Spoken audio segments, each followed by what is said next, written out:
On today's episode of It Would Seem As Though, we revisit the topic of death because apparently we're obsessed. So we talk about death, near-death experiences, and experiences that probably should have killed us. So buckle up and prepare yourself for another fun-filled adventure on It Would Seem As Though.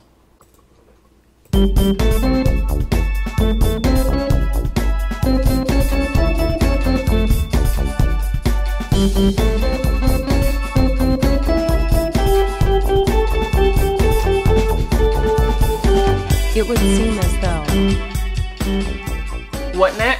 It would seem as though, for some reason, we're back. Oh, God. We're back for another episode We of have the more podcast things to say. where we talk about anything, everything, and nothing. Mostly nothing. Mostly nothing. And we're going to say that, today we have something to talk about. Well, we always say that. Sure we do. We always have say something that. to say. Listen, I do have some stuff that I want to talk about, though, before we get into our actual topic. Yeah. But this week has been very interesting. The trailer finally came out for the new Little Mermaid. The very sleeker.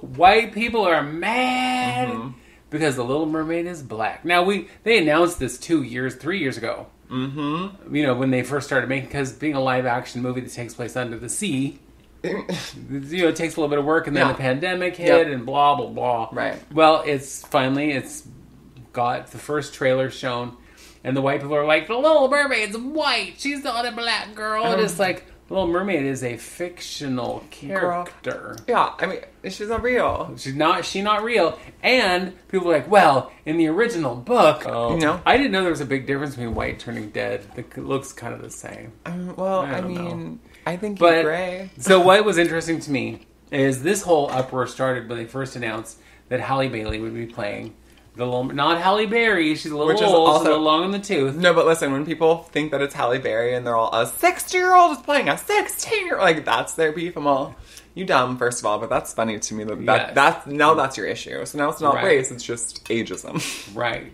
Love that. What's interesting to me is the woman who did the voice of the Little Mermaid originally, Jodie Benson, has reimagined the role in different places, different shows, different movies, different things.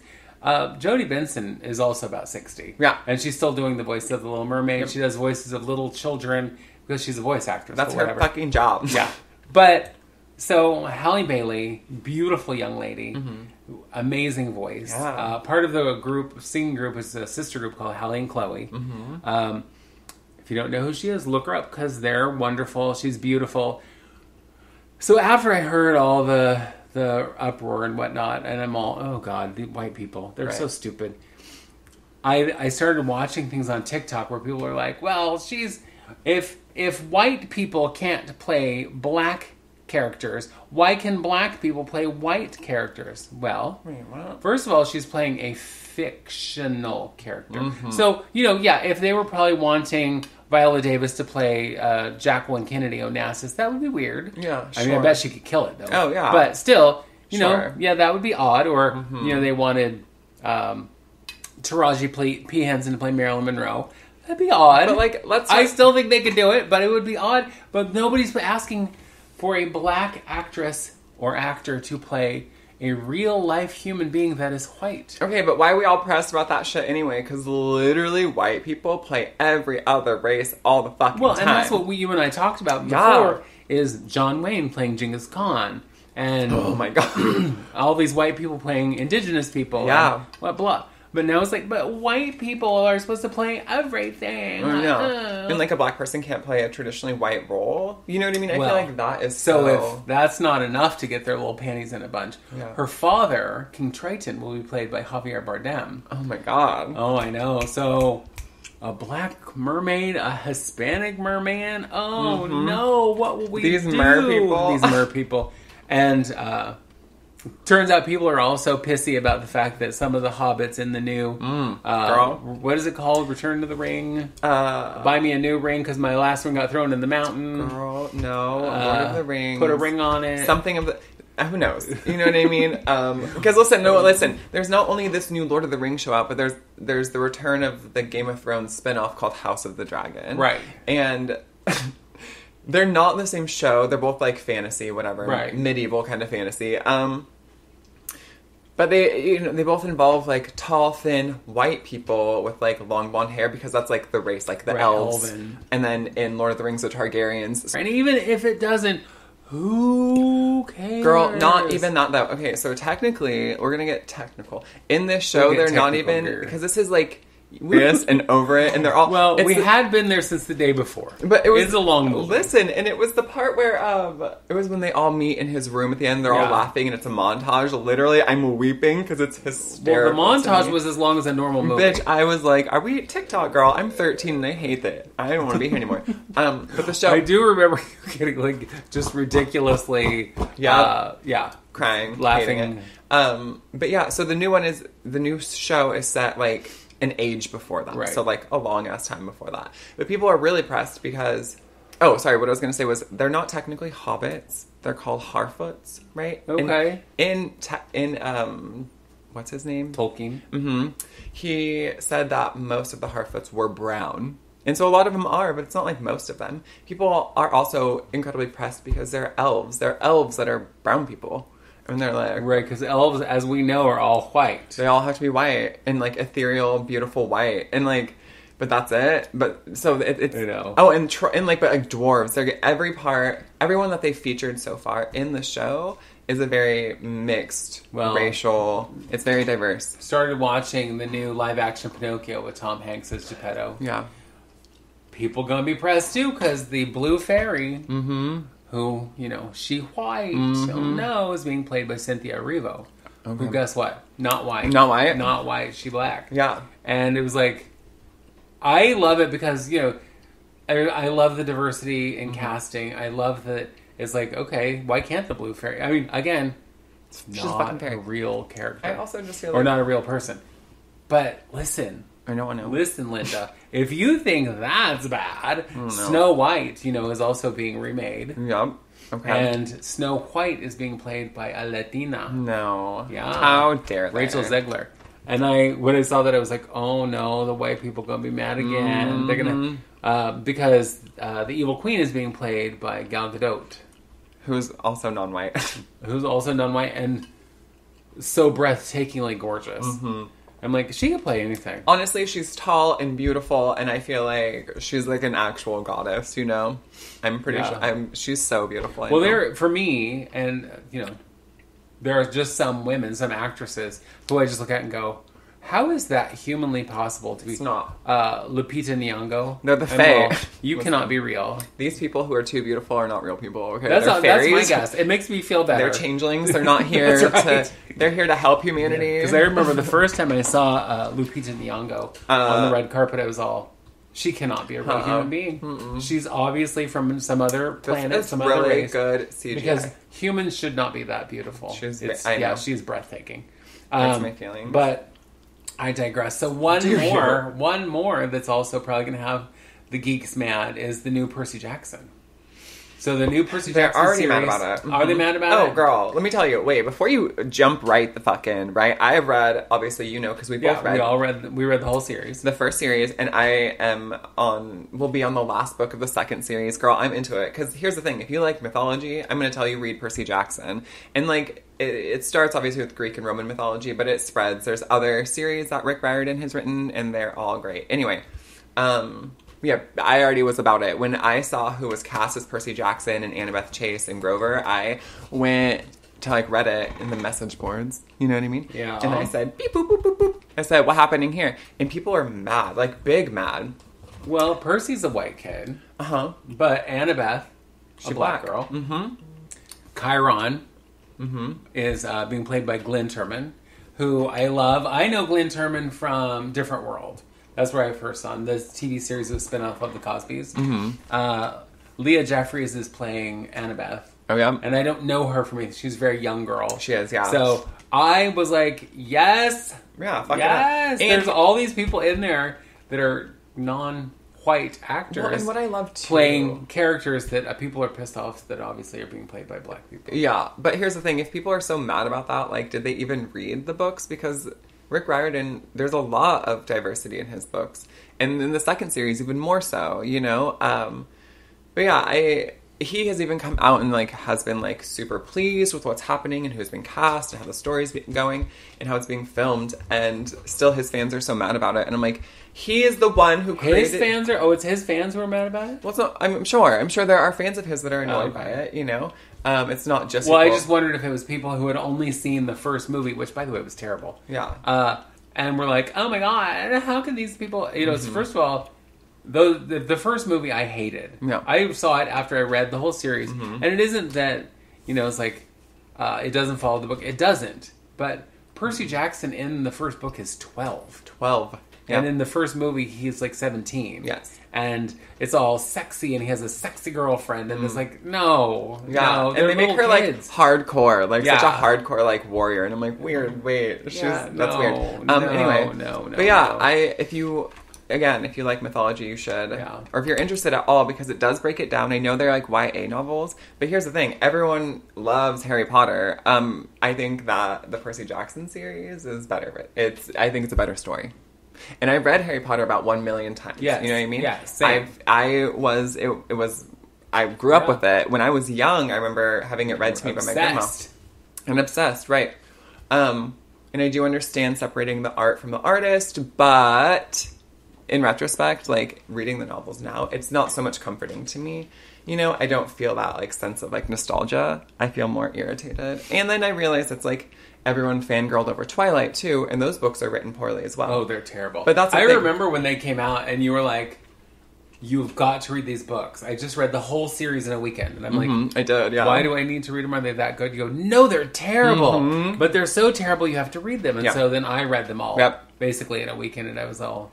Oh, she was right. Yep. They're terrible. Yeah. And I'm sorry, but if I had read one more time about Jacob's russet skin... I know, bitch, that is what I comment Is that the only word you have for brown skin? We get it. He's brown, bitch. We get it. He's brown. Like, you don't have to say it every time you talk about him. In case you forgot, he's brown. This indigenous man is brown. Who knew? Wow, it is shocking. It is shocking. But, like, I think reading Harry Potter as an adult and not reading it with, like, my rose-colored glasses, right? It was, like, such a magical...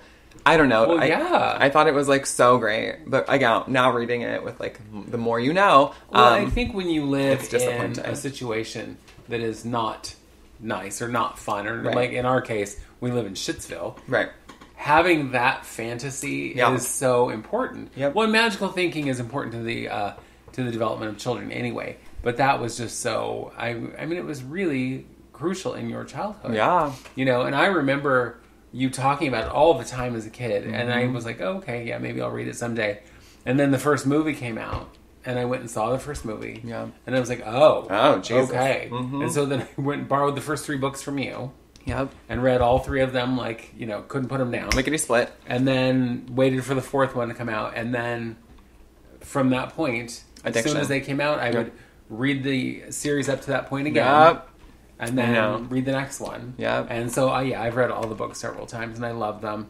But yeah, I mean, I hate to say it, but it is tainted. So anyway, no more time on her. No, but listen, snaps for Disney, because they're the ones who are putting out all of these diverse movies, which I love, and series and whatever. Because the new Percy Jackson is on Disney Plus. Yeah. Love that. Well. As if that wasn't enough. Okay. Disney Plus also, you know, they have the new Hocus Pocus. And there are 3 drag queens in that movie. Okay. Miss Cornbread, Miss God. Ginger Minge, and Kimora Hall are all in there. Thank you, Disney Plus. Then, you know, we already talked about that they hired Shea Coulee to do Ironheart. Yep. And so I love that. Nina West... who, if you don't know her, go Google. An amazing queen. Yes. Nina West is awesome. She just has been touring the country with Hairspray. You know, playing Edna Turnblad. Well, just this last weekend, they had D23, which is short for Disney 23, and it talks about all the stuff they have coming up. Okay. She performed at D23. Drag queen performing with the Muppets. How crazy. At D23. And I was all, what? That's crazy. Yeah, and she was on the main stage and the main, you know, whatever at D23, which I thought was awesome. The other thing I have to say about Miss Nina West, I just read this.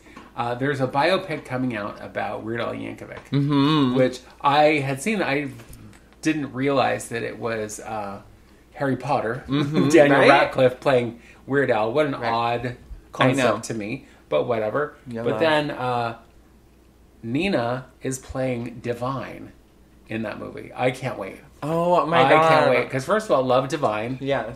Paying homage, bow to her right now. But Nina West as Divine is, I mean, it's got to be amazing. It's going to be great. Yeah. So I'm excited about that. I was like, when I saw the preview, first of all, who knew Weird Al had a thing with Madonna? I mean, I didn't. What? First of all, I didn't. And he also, is Nerd City. Was he that ripped? Did you see him? Like, it's Daniel Radcliffe, but I was like, was Weird Al that buff? Like, that that accordion squeezing must be quite a workout. Yeah, I was like, what the hell were you doing? The other queer thing I wanted to mention is that for the first time in American Dancing with the Stars, a drag queen will be on dance. Shangela is going to be on Dancing with the Stars, and Shangela's an amazing dancer. So I could see her going all the way, because now in Australia, Courtney Act was on it and made it all the way to the end. I don't remember whether or not she won. Doesn't matter. Who cares? But she was also on their Big Brother? like American Idol, but Australian Idol. Oh, okay. Yeah. Well, she was also on Celebrity Big Brother. She's done them all. Yeah, girl. She's like, she won Celebrity Big Brother. Is it reality television? And she made it quite far in Australian Idol. She auditioned for Australian Idol as a boy, and they were like, "Meh, you're fine." And then she came back as Courtney Act, and they were like, "Oh, we love you." Yeah. It's like, wait, but you don't like me yesterday. Okay, you could have. I mean, I don't know who that was yesterday. That was some guy. I don't know. Some boy. So yeah, the other thing I wanted to touch on, because it happened this week, was the Queen dying. And just before you get freaked out, no, it wasn't Queen Latifah. It wasn't Beyonce. It wasn't one of the queens that we really would care about. Because, I mean, first of all, colonizer. Second of all, she was 847 years old. But third of all, the monarchy is just so out of touch and outdated. And you opened that can of worms, because I was going to say, I'm not going to say anything because it might be inappropriate. But this is how I feel. What? You might say something inappropriate? That never happens. Look, I don't want to offend all of our, loyal Crown listeners. No, Royal Crown, isn't that a drink? Isn't that booze? Crown Royal. Whiskey? Oh, Crown Royal. That shows what a drinker I am. I know, you booze hound. I don't care that the Queen died. And I made the joke, you know what God didn't do? Save the Queen. Right. And then I thought, well, that's actually cute. But I don't care. I don't care. I'm being from the United States. I don't understand the concept of having a royal family or a monarch. No. I think that's look, if there has to be one, I want to be it. But if I can't be it, or my direct family can't be it, then I don't want it. You know what I mean? I just don't understand. I mean, I've watched every season of The Crown. Yeah. It's amazing. Sure. But I don't understand the point. I mean, no. Because you have a full government. Yeah. You have parliament. Yep. You have all these people who are running the country. Otherwise, she's more of whatever. She... You cross yourself you're a Catholic. I did. Like I'm a Catholic. I don't think she's a Catholic. The Church of England. She's the Church of England. But what is her point, really? I mean, all of the... What is Margaret Thatcher was? What was her title? Prime Minister. Yeah, because that just flew right out of my head. It happens when you're old. All of the prime ministers all go and have meetings with her and talked with her, and she advised them and whatever. But end of the day, she didn't really have any say. No, and all these royals get paid. Oh yeah, yeah. If you're close enough to the crown, you get paid. Which to me, I'm like. That I don't think that would fly very well. You know what I mean? Americans are always like, my tax dollars, So I just feel like if there was a family who did absolutely nothing except charity work and join the military. And like I told you the other day, the only royal that I actually cared about, she died when I was a child. So the only royal that mattered. And that was Princess Diana. So you're welcome. The people's princess. Yes. Yeah. Because she actually seemed to give a damn about the people. She seemed connected to the people. She didn't seem so above it or so disconnected. Yeah. I mean, really, Queen Elizabeth, especially, I think what really showed it to the rest of the world how disconnected she was when Diana died, and she didn't even make a statement. It took her forever to make a statement. When she finally did, it was kind of kicking and screaming. It was like, well, now it's been so long that no matter what she does, she's going to look like an asshole. Yep. And it's going to look like, well, I made a statement now because I had to make a statement. And her statement was very well written by somebody not else. her. Yep. And she read it with the right amount of whatever. And emotion's a little too strong because there wasn't really any emotion in it. She's just a good actress. Well, she's good at actressing. She is not really. Okay. But I'm going to say this. One of the things I find interesting, and I'm not going to say I admire this about them, but I find it interesting, is that the royals all, at some point, serve in the military. And she served in the military. And she was a Jeep mechanic. Same. So at least she had a skill. I like that. Yeah, snaps for you, Queen. And she was fiercely loyal to her dogs. And those two things, sure, good for you. Snaps You know for you, funny Martha. to me, though? I've seen more articles written since she died about what's going to happen to her dogs than what's going to happen to the monarchy, what's going to happen to England. Cares? Yep. Although this morning I was watching one of my favorite YouTube series, which is IMHO, which stands for In My Homosexual Opinion. And they were talking about the Queen dying because they were reviewing Canada's Drag Race. Yeah. And they were like, well, now that your queen is dying, we're not really sure how she's your queen since you're in a whole other country. Yeah. You know, if you change your money, don't put King Charles on it because he's only going to be king for like 10 minutes. Because, he'll put like Celine Dion on it. Yeah. Or a moose. Or a moose. Or some poutine. I'm dead. That's so funny. I was going to say, though, Princess Diana's daughter-in-law, Meghan Markle. Yes. What she wore, you've seen it, right? Where she wore like the same exact outfit Princess Diana wore, where it was like in mourning to the Queen's funeral. Oh, no. Girl. I mean, I saw that people were having some kind of an issue with Meghan, but people have an issue with Meghan all the time. Yep. One, because she's, American. And two, because she's a woman of color. And it's like, well, you can't possibly. This was just recently. Oh my, yeah, it is the exact same outfit, Yep. isn't it? Wow. And people are like... Look it up. I know you can't see what we're looking at, but... Meghan Markle and Princess Diana, Meghan Markle wore almost the same outfit as Princess Diana to the Queen's... I'm assuming the Queen's funeral, or when she found out the Queen died, but people are like, I'm this level of petty. Funeral day one. I know, it's still going. While we're talking about funerals, I would just like to mention, because I'm at, the Queen's funeral is going to be, if it hasn't already happened, I don't know, because I'm not paying any attention. Okay. Some huge, huge, huge thing, right? I just want to talk about, though it happened a few years ago, Aretha Franklin's funeral. Okay. So Aretha Franklin, who, by was the another way, queen. Up until, and she already died, so when they said the Queen died, I knew it wasn't Aretha. Yeah. Up until her death, she was very kind of extravagant, did her thing. She had wills all over her house. People kept finding wills in different, and they all said different things. Oh, okay. So it's like, which one's the good one? Mm-hmm. But at her funeral, which was 6 hours long. Holy shit. She had 3 different outfits. They literally took her up out the casket. Absolutely not. Changed her costume. No. So that they could see her in 3 completely different looks. Now, I hope that included a change of wig. No. So there's the whole... I'm like... Bitch, please. First of all, a 6-hour funeral, I'm not down for that. No. People watched it on television, though. And then... But it was like... Changing...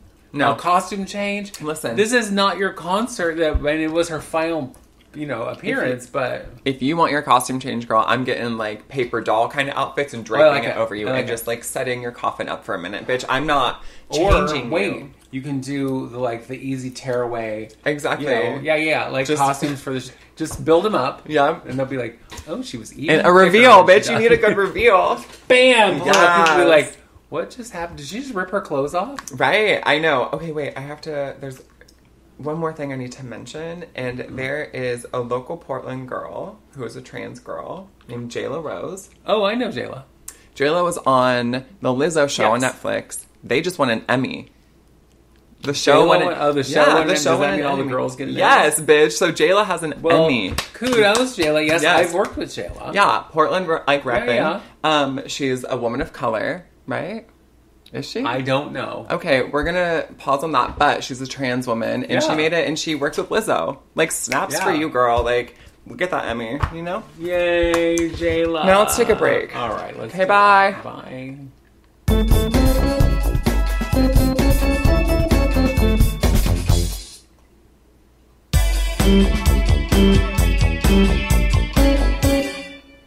Okay, bye. Yeah, I actually I worked with Jayla.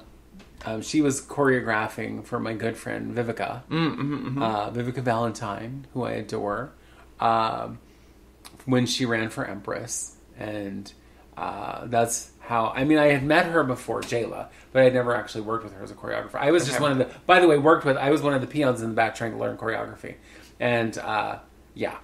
By the way, choreography, I'm fine with doing choreography. I have to do it 100 times, and then I'm like, okay, I got it. Right, ready, okay. And then I can do it, then I'm good. Yeah. I'm not one of those people who's like, I saw it twice, and I'm like, perfect, I got it. Oh, just that one time. It's like people who hear a song once, and they're like, oh, I could play that on the piano. I'm like, yes, bitch, what? That's crazy too. Yeah, who are you? Go home. Now, I can hear a song and be singing the lyrics by the end of the song. That I can do. But playing it, I don't have that talent. Oh. I'm trying to think if there was anything else on my list that I needed to talk about. I think that's everything on my list. That the non-main topic kind of things. Because today, we decided we were going to delve more into the topic of death.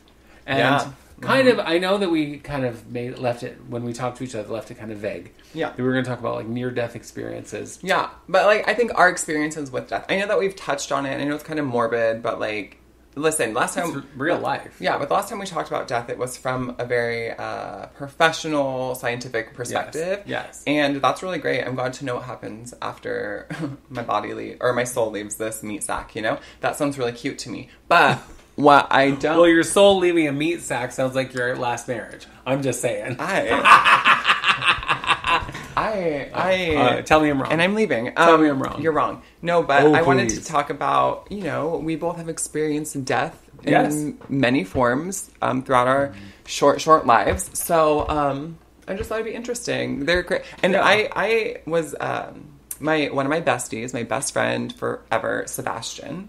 I actually got to video chat with him today, and he lives in the Netherlands. He told me where he lives, but it's in Netherlandish, and I don't speak that. He's in Netherlandia. He lives like an hour or so from Amsterdam, and that's where he works as Amsterdam. And that's all anybody knows anyway. Who cares? When you say Netherlands, they're like Amsterdam? Amsterdam. Weed, prostitution, Amsterdam. That's all what I know. Yeah. But yeah, we talked about just when we lived in San Francisco and the things that we did, and we talked about some stories, and that prompted these experiences of one of the stories that you told me that when you told me freaked me out, and so I can't imagine you living through it, the whole thing of the guy trying to get into your car who the gang was coming after, and they were like, they're gonna kill you, or they're gonna kill him, or they're gonna kill you all. It's like, get the fuck out of there. So yeah, that was probably it was a very scary moment in my life. And I had lived in Los Angeles, and I lived in the very most southern part of Los Angeles. I lived in San Pedro for a long time. And I had lived with an ex-boyfriend, and he kicked me out because what else do you do? So I went and lived with my friend Anna's family, and they lived like right on the beach in Long Beach, which is beautiful, right? So I lived there. I made a lot of friends. I had been hanging out there before because my friend Anna's family lived there, so I knew a bunch of people. One night, mind you, I don't know, 24, something like that, 23, 24. And I'm hanging out late at night because I was a rebel and a hoodlum. And my friends were like, oh my God, let's go to Jack in the Box, I think it was. And it was like 2 a.m. And I said, yeah, what a great idea. Let's go. So we went to the part of Long Beach that is like the bad part of town. But I've lived in enough cities that when people say, oh, that's the bad part of town, I just think, is it? Or are you racist? So I'm like, I don't care. Take me wherever. You know what I mean? I'll be fine. And so we go to Jack in the Box. And my friend Naomi is driving. I'm in the passenger seat. And we have 3 friends in the back seat. And so it's like a Volvo. It's not like a big car by any means. And so we order, and then you drive around the building in the drive-thru. And we order, we get to like the window. But before we get to the window, I see a guy who was a black man, and there was a white woman. They were each on bikes, and they rode down an alley together. And I don't know if race has anything to do with it, but what I saw next kind of made me feel like it did. We were rolling up to the window, and I see that man sprinting from the alleyway, and he's, like, yelling, and I'm like, what? And he runs around the car. Remember, I'm in the passenger side. So he runs around, and he's in between the Jack in the Box and our car. And our window's down because we're about to get food taken and all that. And he bends down, he's screaming help and how they're gonna kill him. And I'm like, the fuck? Because all of us, I'm probably the oldest one in the car, and again, I'm like 23. And I'm like, what in the fuck? And he bends down, the car ahead of us goes, they're all done. And he bends down, crouches down, and he, like, puts his whole body into the car. And again, I'm in the passenger seat of the car. So this man is directly in my face.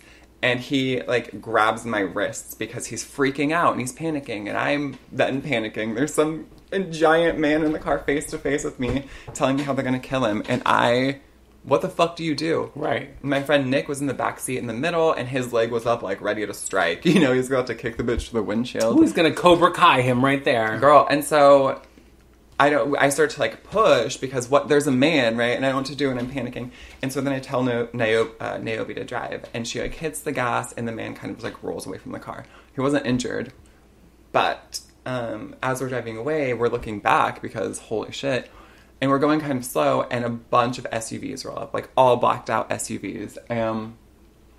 A bunch of men, I don't know who they were, but they all had things in their hand, whether it was, like, a pipe or a chain. There were guns, but we drove away, and I just was like, fucking hit it. Like, we can't be right here right now, you know? Yeah, I remember going back to, like, the local hangout where we were, and I remember it was the middle of the night, and we were all fucking shaken, and... Well, yes. So... Well, and the idea, I think, because, of course, people would be like, well, why didn't you help this guy? Because then all those people would have come after all y'all and killed all of you. Well, and yeah, we were young, and we were getting, like, fast food in the middle of the night, and... So my most important question is, did you drive away without getting your food? Yes, bitch. Absolutely. I'm sorry, I know that's awful. I couldn't help it. And then I remember... I'm a horrible person. Right. There were a group of, like... But everybody knows that. Right. A group of, like, hardcore street kids or whatever. They were just, like, kids that we hung out with who were just, like, for the streets. You know what I mean? A group of them just, like, walked us home because we lived close to each other. It was very interesting. But it was I was fucked up for days. Like, I called out to work for a couple days. I didn't want to leave my house. Well, yeah. I checked the news, like, get that. Like, frantically, being like, what happened? And, like, sure as shit, someone was murdered outside the Jack in the Box where we were. So it was, like, a very intense, scary moment to be, like, face to face with a man, like, right before he died. So maybe that wasn't, like, my near-death experience, but it obviously was his. Well, and I was the last person you saw. That's it's kind of mind-fucking, you know? At least he got to see your face. I mean, girl, Annika at 2:30 in the morning, lucky him. Anyway, God. So, sorry. We are terrible people. I know. It was, like, a very traumatizing moment in my life, obviously. Yeah. So. Well, and I get that, because, I mean, I haven't had an experience like that. Mm-hmm. I've had experiences where I was certain that I would not live through them. Yep. You know, I was held hostage. I do know. With crossbow? Yeah. Yeah, that's right. You know, and it's like, because I was at my brother's house, and his roommate lost his fucking mind, and for what, I mean, he was being asked to move out. And I can't even tell you where the crossbow came into it. But at one point, I know I was on the stairway and I had just moved when he threw a weight from a weight set down the stairs and it went through the wall where I had just been standing. Fuck, yeah. You know, and so that was a close call. And then we're in the living room and he comes in, sits down in the living room with crossbow in his hand and he's like, and it's loaded, by the way. And I'm all, oh dear God, I would just shoot me. I would rather you just shot me with a gun than shot me with a crossbow. And he held us there, you know, for I don't even remember how long. Doesn't matter because time just kind of stands still when this shit is happening. Yeah. You know, and then when the police arrived, because we had already called the police because he was being so irrational and crazy, he was all like, what? Nothing's happened. What are you talking about? And the police had to escort him and his crazy brother out. But that was one occasion where I was like, I'm going to die today. Yeah. And I wasn't even the person that was like any part of this mess. I just happened to be there. But then there was also a time where I was walking home from the theater and, you know, was held at gunpoint. Yeah. You know, and it was like, because this guy, who was very, very high, thought I was following him, and I was going to rob him, and I'm all, really, big man? Yeah. Just, you know, whatever. And because I crossed the street when he crossed the street, because there was a dog right there whose chain came, like, all the way out to the street. Yeah. And that was when I was still afraid of dogs. Yeah. You know, and whatever. But, yeah, he held me at gunpoint. And here's the thing. In those movies where they show the girl who's, like, running from the bad guy, and she just keeps turning around and looking, when it finally came to the point, because I was cool, calm, collect the whole time. Because I'm like, I need to be as quiet and cool as I can be to get out of this alive. Yeah. Right? And so I was just like, I'm just going home. Mm-hmm. I'm never robbed anybody. I'm not trying to do anything. I'm just trying to get home. Yeah. And when he finally said to me, well, if you're just going home, then go. Yeah. I had never moved that fast in my entire life because Girl, I've always been front hand a fat springs all girl the with way down the bad fucking knees, street. right? She's like 1 and 2. Did I ever turn around to look and see if he was coming? No. No, girl. Did I fall on my heels? No. Mm-hmm. I booked my fat ass home, got into that apartment, got all the way inside, locked the doors, turned off all the lights, and then peeked through the edge of the curtain to make sure I wasn't being followed. And I was not. He, I'm sure, was still sitting back there in the corner, you know, whatever. Yeah. Doesn't matter. But it was like, I was terrified. I was like, well, this is it. This is how I die. I'm a youngin', and because I was 20?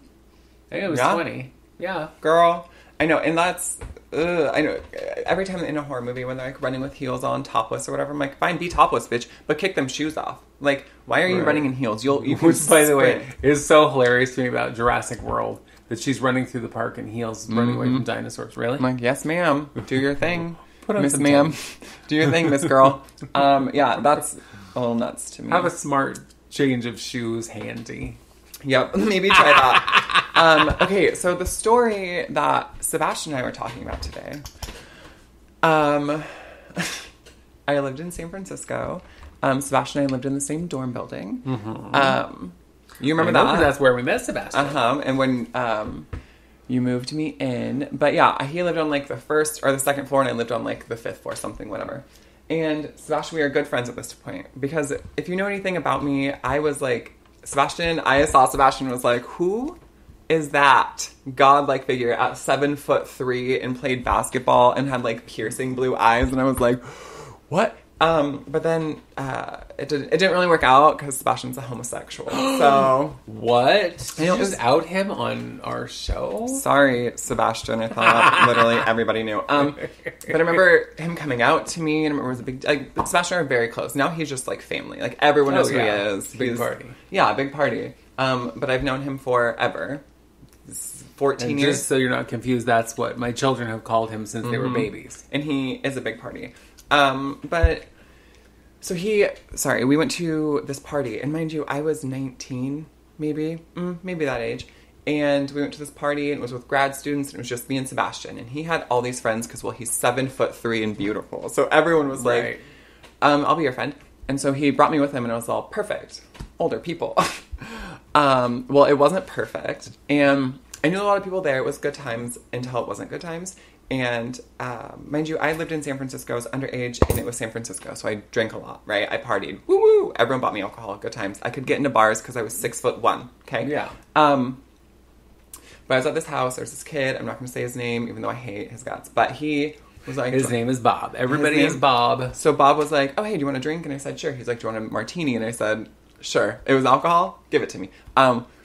It's not my thing. But he was like, oh, I'll make a dirty martini. And I said, perfect. I still can't tell you what a dirty martini is. No. And I don't care. I drank it. It was probably, a little glass. It was like 8 ounces. Okay? Ooh, that's a lot for a martini. Maybe it wasn't because they're usually like 3 ounces. Well, it had ice in it. I don't really know. Okay. But I drank it. And mind you, again, I was drinking at this time. I lived in San Francisco. So I was not a novice when it came to like alcohol in my system. And I wasn't going to pass out from a shot, right? This martini bitch made me black out multiple times throughout the evening. So he roofied you. Right. So, and I, in the time didn't know what was happening. And I wasn't dressed like crazy. I was wearing like leggings with like a little jersey skirt over it and like a cardigan buttoned all the way up. And jewelry, because it was San Francisco. And somehow throughout the night, like, there's a bunch of people, again, they're all grad students and I'm not. And, I'm just wearing like a bra and leggings, and there's like a completely naked man in a bed full of a bunch of people, and they're all partly clothed. And there's just like snippets I remember. I remember Sebastian like dancing with somebody, and then the crotch of his pants completely ripped out, and then his friend Joe grabbed his pants and ripped them completely off of him. These are just like weird snippets that I remember.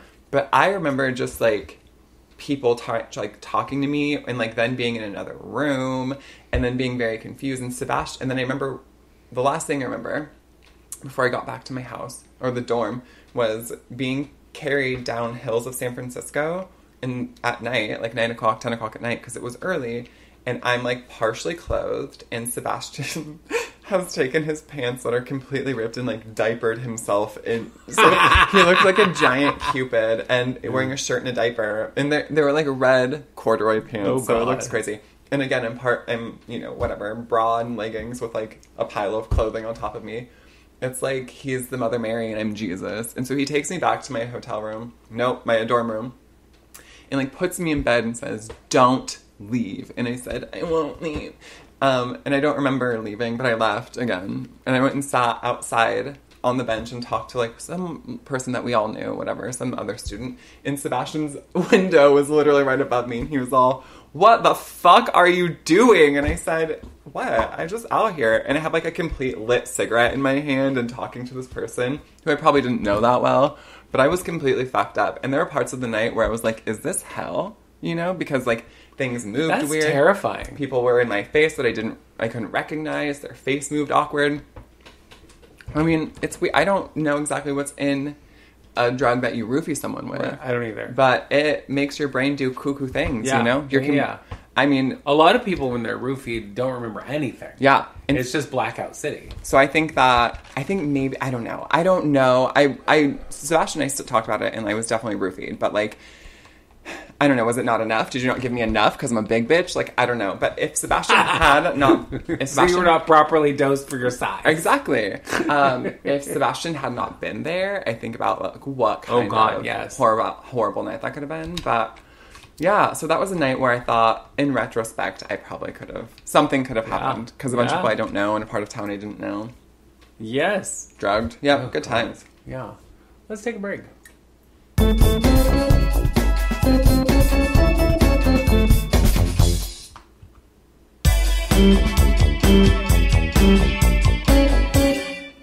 So I know that on our pod, I have talked many, many times about living through the time of AIDS, and I would actually like to do an entire pod about that sometime. Yeah, and we should have our special guest. Yes, because they know all about it. Mm-hmm. You know, working with OCN works for how many years now with I don't even AIDS, know. Well, okay, so they moved education. Education, and with like the Youth AIDS Project in Minneapolis. Is that Minneapolis? I believe so. Yes. It's really cold there. That's what I can tell you. That's all I know about it. Right. Really. That bitch works there. It snows like 8,500% of the time. But yeah, no, she worked at Cascades AIDS Project before in Portland. Yes. And then took a break from it because didn't want to do it anymore. And then moved to Minneapolis in I think 5+ years, I believe, at least. It's been quite a while. I think 5 years because they lived here when Astor and I first got together. Okay. So yeah. Well, I would love to have them on the pod to talk about that, but to do a whole episode about living and or dying from, because so many people now are living with, as opposed to in my youth, everyone was dying from AIDS. Yep. But I actually want to tell a story about a friend of mine, and I don't remember if I've ever talked about this on the pod. My friend Lindsay, who was a sex worker. Okay. And we all...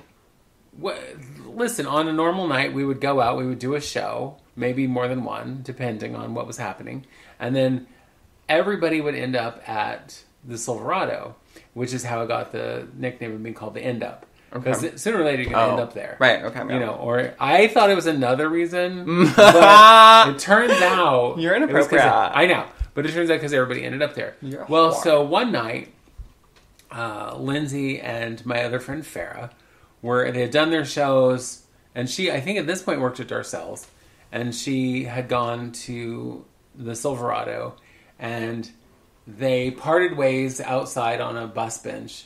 Farrah was like, I'm going home because she lived downtown. Yeah. And Lindsay was like, well, I don't know, she was going to get a taxi or something. And that was the last time she was ever seen. And years, literally years went by. And, of course, we all assumed that she was dead. Mm-hmm. But it was a mystery, right? Nobody knew. It wasn't until, it was at least 10 years later, and I feel like it was more, that this man, who, his son actually is the one who brought him to justice. His son found out that he had killed someone, but didn't know any details, except that he knew that somebody was buried in the backyard. Okay. He had found this out, went to the police, and the police dug up the backyard and exhumed the body of my friend Lindsay. And the only reason they were able to identify is because, well, there's a couple things that just don't disintegrate over time, and that's a wig made of synthetic fiber and sequin dresses. Yeah. So the outfit she was wearing when she was seen last, what had happened, what we can only presume happened, is this psycho approached her in her position as a sex worker and propositioned her and went home she went home with him, and that was the last she ever saw of him or the world, or any of us saw of her, I mean. And that, to me, I'm not sure which part was, it was like obviously horrific that somebody would do that. But I think what I felt most was this thing for her parents, just going, the not knowing that what's happened to your baby. I can imagine, right? Like, you could assume all you want, but an assumption isn't fact, right? No. And so I think... Because people disappear. Yeah. People like to go, you know what, I'm going to change my life, change my work, go somewhere else entirely different. That happens. And so the only thing that I think her parents said that made them really know that she had to be dead was that her bank account was never touched. Because she had disappeared in the past, where she had just gone off somewhere and they didn't know. But her bank account was always, she'd always taken the money out of her bank account so she could go do whatever. But on this occasion, her bank account was never touched. So that's how they kind of knew. Yeah, something was up. But then again, it was like that everybody had closure all those years later, and it was that was here in Portland, and that was. I just wanted to, because that was a story that was close to me because I loved Lindsay. Yeah. We were friends, and we were mostly show friends. We would see each other at the bar, and we would hang out sometimes together and blah blah. But it's still crazy. It's very crazy. Yeah. Oof. No. I think that's upsetting. I mean, I remember being in high school and seeing somebody. I'll see you tomorrow, and then they died in their sleep, and then I didn't see them tomorrow.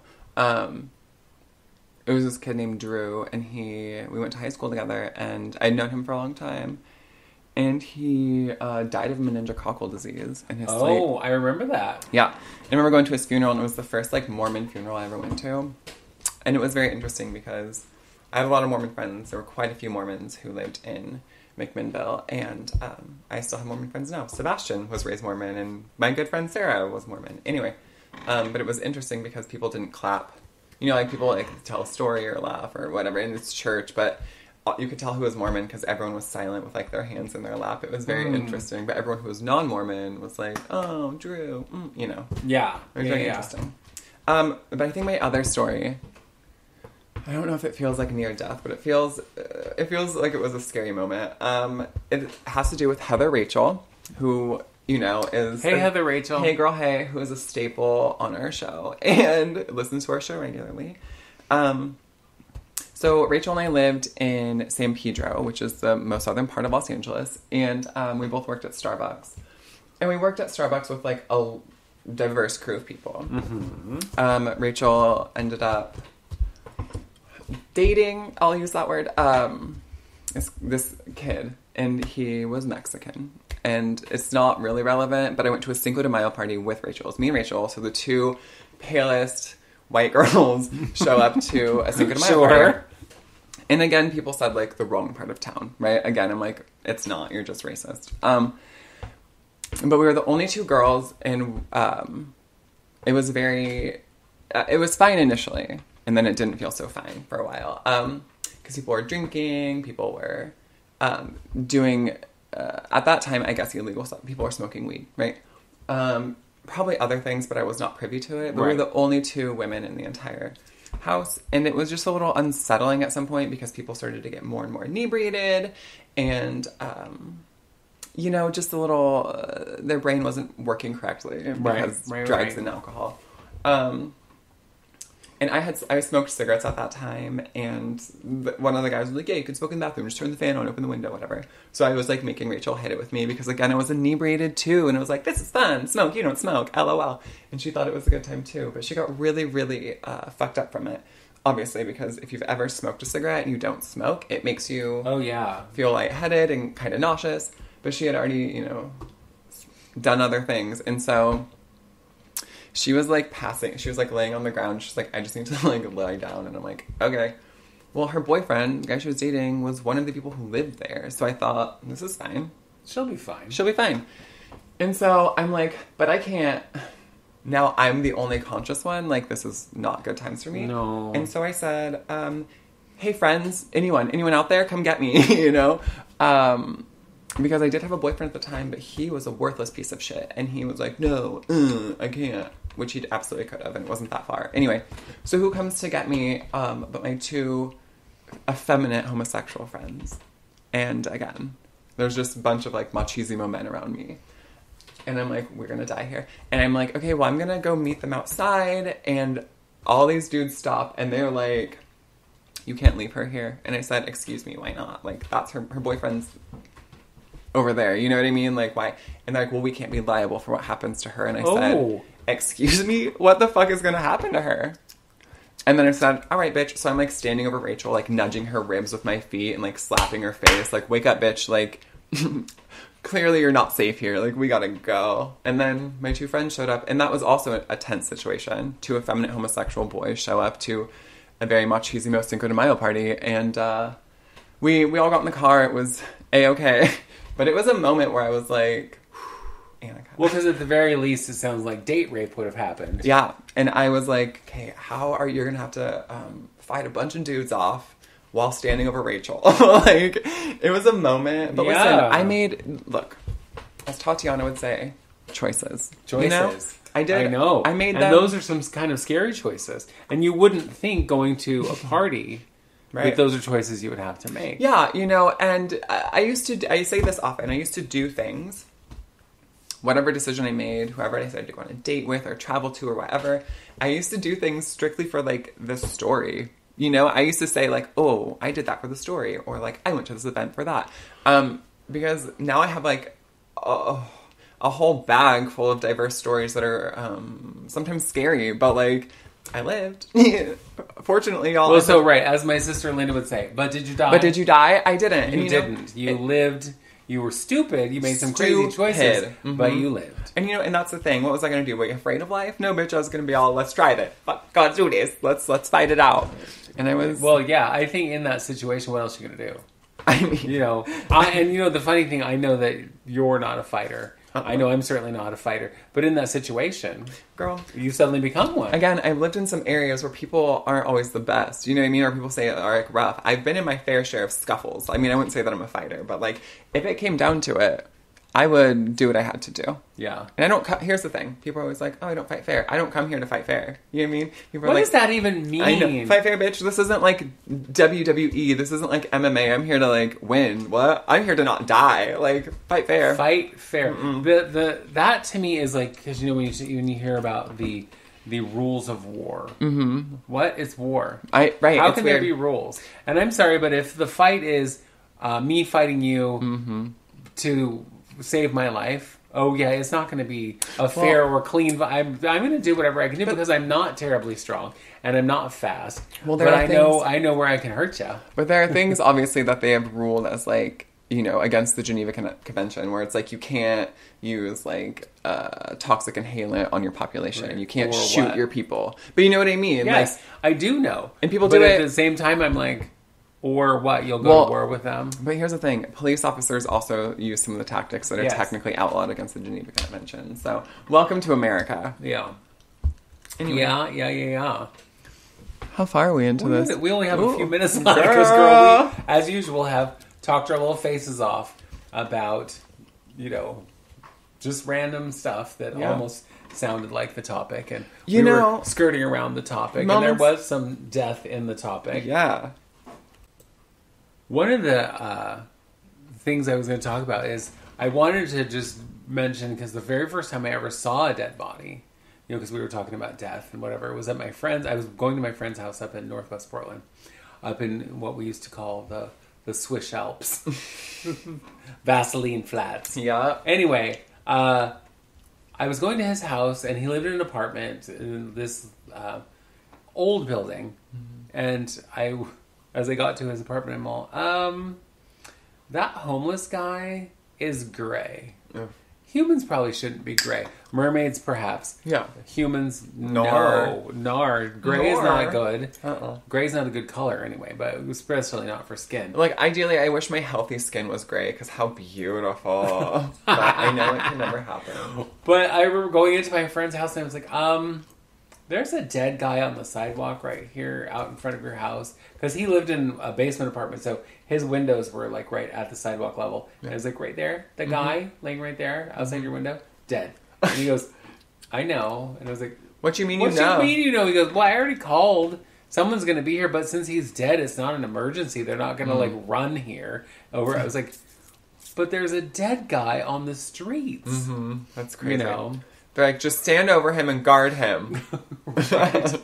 Right. I remember, though, when so my first job, I know we talked about that, was when I worked in the old folks home. Mm-hmm. And I had to get people, once they had died, ready for the morgue to come pick them up. Yeah. And so that, so I guess he was technically not, he was the first dead person I saw who I wasn't expecting to see. Yeah. But I am going to tell you this story just because it's so stupid. When I had my first job, there was this old lady who was on death watch. And so every time we went in and did her, because we would do our rounds however many times a night and change sheets or as needed. Yeah. This old lady, they're like, well, Mrs. Jones is going to be gone soon. Just check her vitals every time we get. And we had just been taught, I had just been taught how to check vitals. Yeah. But I wasn't very good at it because I had literally just learned how to. So every time I went in, I would pick up her wrist and go like, oh, I think she's dead already. I don't feel anything. And so then I would check her pulse in her neck, and I'd be like, oh, no, she's still with us. Oh, there she is. Well, the last time I went in, and I'm laughing because it's just, now it's funny. Mm-hmm. I mean, I was 16. I went into her room, I picked up her wrist. Yeah. Oh, no pulse, but we've had that before. So I checked her neck, no pulse. Did the old mirror in front of the nose trick like they do on movies, which... By the way, it does work. You will see breath coming out. It will fog up the mirror. No breath. Oh my God. And I'm like, I think that it's now time to call in the nurse. But when I went to turn her head to check the breath, her jaw cracked. And I mean, it was just obviously the noises that bodies make. Yeah. But I am pretty sure I pissed myself right then and there. Because it was like, dead bodies making noise. It was so terrifying. She's reanimating. But thankfully, she was already dead, so I didn't hurt her. Yeah, you broke her fucking jaw. I broke her jaw. Oh, I'm sorry, Mrs. Jones. You say you're not a fighter, you're just beating up old ladies. I'm just beating up and breaking old ladies. Because I'm Don't admit like to that. killing them. We're live, on air. Whoopsies, I just confessed to the... No, nothing like that. No, nothing. Nothing to say here. Nothing at all. Listen, I don't know how it happened that we've already run out of things we're running out of time. We haven't run out of things. We've run out of time. And so that brings us to the end of our podcast, but we will certainly be back next week to talk about God knows what. Whatever we yeah. I don't know. But if you have comments, questions, concerns, as Annika likes to say, or if you have suggestions of things you would like for us to talk about, One of my clients yesterday was saying that we should talk about... What client was this? Grace. Okay. Not my Aunt Grace, but my client Grace, who was talking about how she had met with Homeland Security. They had a meeting with Homeland Security. Not just her, but at the theater where she works at downtown. Yeah. And they were saying how this whole school shooting thing is just... it's not as bad as the media makes it out to be. Huh. I'm like, if one child dies in a school shooting, that's as bad as it can be for me. But anyway, but that you and I should talk about how that kind of news is just set to really further separate the peoples and make them more fearful and live in fear and become more and more and more divided. Yeah, and so we should do that. We can talk about that and whatever. Yeah, let's. All right. So, but anyway, if you want to talk to us and you want to send us your message, please do. And we will respond to you in one way or the other. Mm-hmm. We'll probably be like, bitch, don't talk to me. Don't ever speak to me. Did I say send me mail? Yes, I did. Sorry. It would seem as though at gmail.com. And... oh my God. We'll be back next week. We sure will. Because we're here every week. What else are we going to do? I mean, nothing. This is all we do. I do nothing The whole else. week we just sit here waiting for Wednesday to happen and then we record a show. In our really nice recording studio. Right. Oh, it is so fancy. Uh-huh. Yeah. Mm-hmm. Okay, bye. Bye. It would seem as though...